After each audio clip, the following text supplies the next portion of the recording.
Hey YouTube, this is just going to be a quick video about casting and reloading. So if there's anybody out there who's considering getting into casting or getting into reloading ammunition, here's just some of my thoughts on it and reasons why I cast and why I reload. Here's what I see as the four biggest reasons to cast and reload. The biggest is the cost, which we'll talk more about in just a second, but your cost is a lot lower when you cast and reload versus buying store-bought ammunition. Because of that cost, I found that I shoot a lot more. It's a lot cheaper for me to shoot, so I shoot a lot more. That helps, I think, with my shooting skills. The third reason on there's accuracy. I found my loads, especially the longer that I've reloaded, to be more accurate than factory ammunition. I've been surprised, pleasantly surprised. I kind of thought it would be the opposite, but I found that my loads are much more accurate, at least I'm more accurate with them than loads I get from factory ammunition. And the last one is just creativity and flexibility. If you reload and cast, there's some fun things you can do. You can kind of be Dr. Frankenstein and experiment with how much powder you use and different types of bullets, and it just kind of gives you some freedom to be creative and try different things and figure out what works best for you. It also kind of helped me get into powder coating, which is kind of fun. You can see some of my bullets here in one of my rounds. Those ones are powder coated red. We'll talk more about the powder coating here in a minute, but you can just be more creative and more flexible if you cast and reload. So let's go back to number one, for the cost. We're going to talk about some of my costs for reloading, and I have a disclaimer in there that your mileage may vary. Obviously, everybody lives in different spots, and prices of components for reloading and for casting are going to be different depending on where you live. I'm also lucky enough that some of the components I can get for free, so that lowers my cost. So this is just some of my numbers. Your numbers may be different, but this is just kind of an overview of what my costs are for reloading, and just to give you a rough idea. First, I have on here the cost of store-bought ammunition, and again, this is in my area. I'm reloading .40 caliber. Is what I'm talking about right now in this video. It costs about $20 per 50 rounds. That's about 40 cents per round, and I probably could get that lower if I bought it in a bigger quantity in bulk, but I just was trying to stay true to when I did buy ammunition. I usually bought it in boxes of 50. I didn't typically make a big order and purchase online and in bulk, so my cost typically was $20 per 50 when I was buying it, from Walmart or wherever. Okay, here's some of my costs. So this is for the reloading. The brass, it doesn't cost me anything. I have a local range that's free to shoot at. I go collect brass there once or twice a week. But generally, when I go to shoot, any round that I shoot, I collect that brass. So I always end up coming home with more brass than what I left with. So the brass I don't pay for. I use a tumbler to tumble it and make it nice and shiny, but I never pay for brass. Powder. The cost of the powder is less than a penny per round, significantly. It's probably less than half a penny per round. I'm not that good at math to figure out what it costs exactly, but it's significantly less than a penny. The primers, I pay about $25 for a box of 1,000 primers. So that's about 2.5 cents per round. That's actually my biggest expense is the primers, about 2.5 cents per round.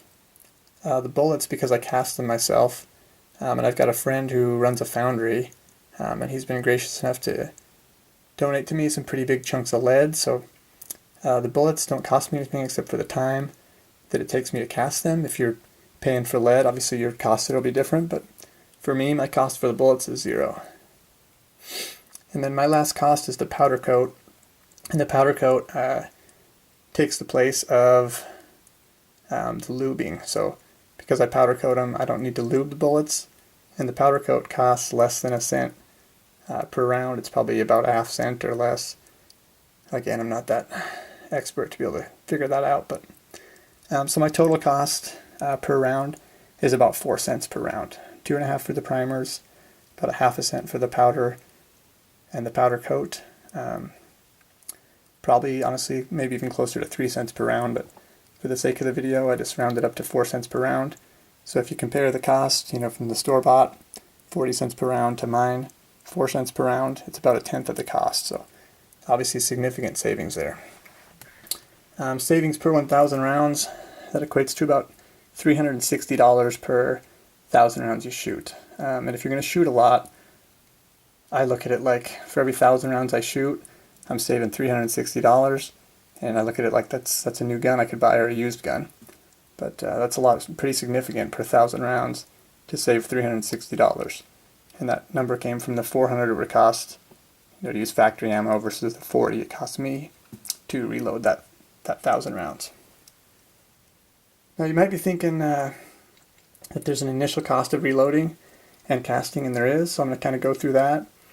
It does cost a little bit of money to get into reloading and casting. Here's kind of what my setup is and what it cost me.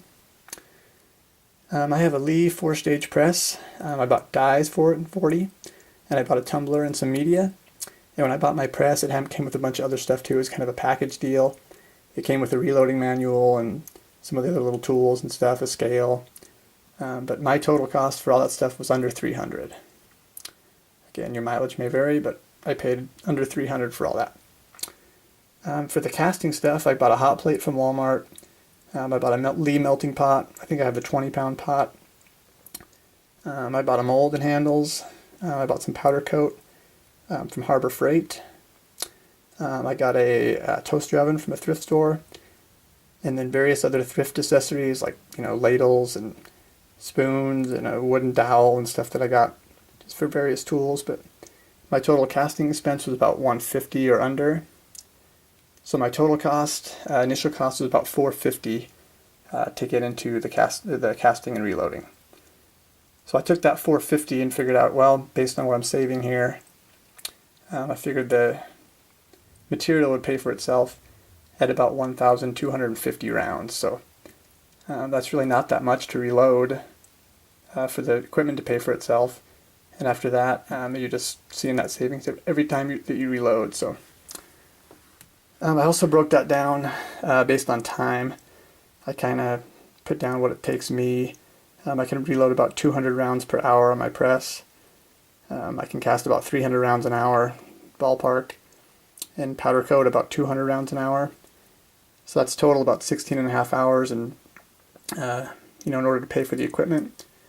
And really that 16 and a half hours is sort of misleading. It's probably more like 10 or 12 because as I powder coat, I also reload.